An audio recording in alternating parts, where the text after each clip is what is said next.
공부해 보겠습니다. 그럼 외로움은 뭔가? 외로움은 외롭게 느끼는 거겠죠. 그러니까 타인으로부터 격려되고 교류가 없음으로 해서 혼자 있게 되면 슬프고 또 쓸쓸하고 처량한 감정을 느끼는 게 되겠는데요.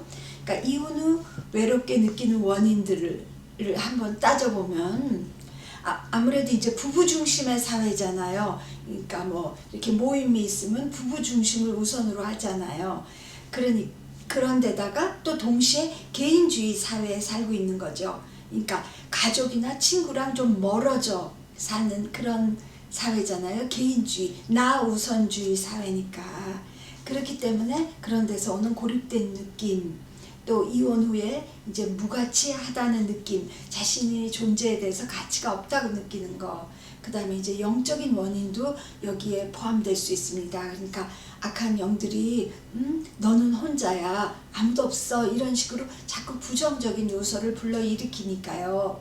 그래서 그러니까 이혼 후 이제 한때는 또 암만 해도 결혼 생활이라는 건 둘이 하는 거니까, 그러다가 아무리 막 갈등하고 싸웠던 부부라 할지라도 이렇게 막상 이제 서로 떠나갔을 때 허전함과 외로움이 닥치는 게 당연한 사실이 되겠죠. 또 이제 자녀들이나 또 이렇게 서로 대화를 못 나눌 때 그런 외로움을 느끼게 되는 건데요.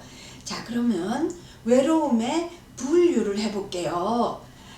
외로움은 정서적 외로움이 있겠고, 그 다음에 영적 외로움이 있겠고, 육체적 외로움, 그렇게 또 셋으로 나눌 수 있어요. 근데 외로움이 가져올 수 있는 결과는 다 똑같고요. 그러니까 막 분노하고 우울증이 있을 수 있고, 또 아니면은 아주 문란한 생활을 할 수 있고, 또 하나님과 이렇게 단절된 느낌 갖게 될 수 있고, 죄책감도 갖고, 반발적으로 형성된 인간관계, 막 아무나 사귄다든지 그런 거 얘기할 수 있죠. 자, 정서적 외로움. 그러니까 다른 사람으로부터 고집해요. 그렇게 하고 결혼한 부부들을 이제 피하는 거죠. 그렇게 하면서 스스로를 더 외롭게 만드는 거예요. 그 다음에 이제 이혼 절차 중에서 재산이나 자녀의 양육에 관련된 것으로 이제 법적 절차를 거치게 되면서 더 좌절하고 더 실망하면서 그런 정서적 외로움에 더 젖어들게 될 수 있죠. 그 다음에 영적 외로움. 하나님은 나를 이렇게 돼 있는데 뭘 하시나, 이렇게 하면서 하나님으로부터 소외된 느낌을 스스로 갖는 거. 그 다음에 이제 육체적 외로움. 그러니까 하나님께서 남자 여자로 창조하신 데에서 오는 그런 육체적 외로움이 있겠죠.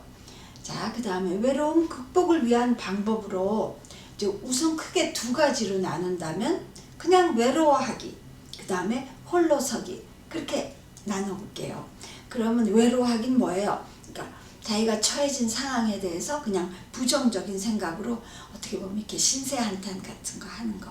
그 다음에 홀로서기에 대해서 한번 이렇게 나눠볼게요. 그러니까 홀로서기는 자신을 돌아보는 시간을 가지며 이 시간을 부정적으로 생각하지 않고 자기 발전의 기회로 삼는 거라는 거죠. 네, 그렇게 독신의 성직자, 캐톨릭이죠. 그 헨리 나우엔이라는 사람이 이런 얘기했다고 그래요. 기독교인의 삶은 외로움을 멀리하는 것이 아니고 귀한 선물로서 가지고 있는 것이며, 외롭다고 하는 것은 어떻게 보면 우리 내부의 허전함을 나타낸 것이다. 그러니까 뭔가 속이 비었기 때문에 외롭다고 하는 거지, 뭔가 그 내공이 있다 그러죠. 그런 사람은 외로워하지 않고 그 시간을 역으로 이용함으로 해서 이렇게 약속으로 가득 찰 수가 있다는 거죠. 그러니까 뭐 새로운 어떤 변화를 기대해 볼 수 있다는 거예요. 그렇게 하면서 이제 처해진 상황에 대해서 감사할 조건을 찾으면서 또 내게 어떤 재능이 있는가를 돌아보는 시간을 갖는 거죠. 그렇게 해서 강의를 듣는다든지 새로운 취미 활동을 한다든지 또 모임에 가입해서 이렇게 얘기함으로써 서로 이렇게 치유받는 시간도 갖고, 또 봉사일, 항상 남을 돕는 일은 항상 아주 정신적인 치유 효과가 아주 크다 그러죠. 아무쪼록 한국 격언에 등 따숩고 배부르면 헛된 생각이 든다 그랬어요. 그러니까 바삐 움직이시는 게 이제 도움이 되죠. 그 다음에 다른 사람들과 관계 맺는 거. 예를 들어서 동성 친구를 사귀는 거, 그러니까 이성 친구인 경우에는 오히려 더 힘든 힘든 일이 있을 수 있으니까 항상 동성 친구요. 그러니까 그렇게 하고 나의 도움이 필요한 사람을 찾아서 힘 닿는 대로 도와주기. 나도 못 썼는데 뭐 누구를 도와하지 말고 그 모습 그대로, 네? 아, 괜찮어. 나도 견뎌봤는데 괜찮더군. 이런 식으로 해서 뭐 새롭게 이혼한 사람이든지 별거한 사람들이 이렇게 손잡아 주는 것도 큰 도움이 되는 겁니다. 그 다음에 나의 마음을 하나님께 아뢰기. 네, 그러니까 기도하는 거죠. 그러니까 기도 그럼 막 부담이 돼요. 부담 갖지 말고 하나님 나 이런데 어떡하죠?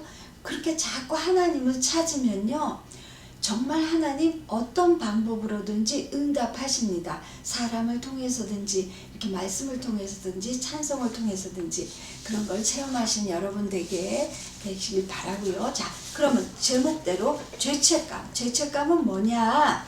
그러니까 헤어지고 난 다음에 이 거절에 의한 상처 외에도 내가 좀 더 현명하게 행동했으면 결혼이 유지되고 자녀들이 이런 어려운 환경 속에 있지 않아도 될 텐데 하면서 자녀들에게 죄책감을 갖는 경우 있고요. 또 이제 이혼을 주도했더라도 양심적인 그런 배우자라면 좀 죄책감을 가지겠죠. 그러면 성경 속에 죄책감으로 힘들어했던 사람이 누굴까 생각해보면 베드로겠죠. 베드로는 예수님이 잡히시던 날에 3번씩이나 예수님을 부인해서 너무 힘들어했죠. 근데 베드로가 어떻게 치유받고 하나님 예수님을 위해서 열심히 일해요? 결국은 예수님을 만남으로 해서 치유되잖아요. 그러니까 모든 이 정신적인 상처, 이거는 결국 예수님을 만나지 않으면 참 해결이 어려운 것 같아요.